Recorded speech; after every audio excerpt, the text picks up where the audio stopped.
bir de danışma. Onu sen salmaya da, o seni sevmeyi onsuz daha kısmettir ya da. Sevirem ben o kızı, hem deli sovdur delidir.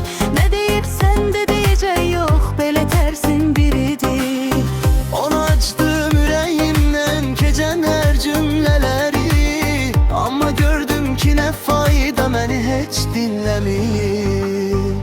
Daha sustum ki bu gözler sevilerim danışar.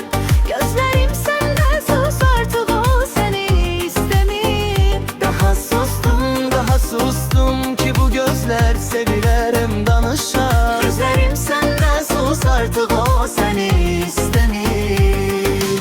Xəyallarımda gəlinlikdə düşündüm toyunu. Mənə hisslərim oynadı sanki kicik oyunu.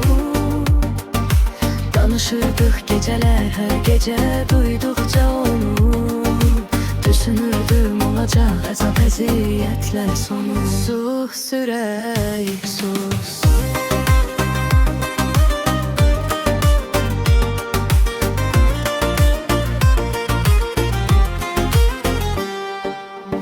Sonda oldu tenha, koydun gözü yaşlı, yine ağlar geceler. Daha sensiz bu yürek söyle neylesin geceler.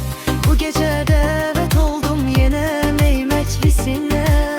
Yine vurdum yine içtim seni xoşbəxt olasan. Ey güzel kalbimi kırdın, beni bədbəxt elədin. Şərab vurdun yeni kirem ki seni xoşbəxt olasan. Daha mənim üçün həyatın mənası yoxdur, gedirəm. Gedirəm ki tapasan yar, səni xoşbəxt olasan.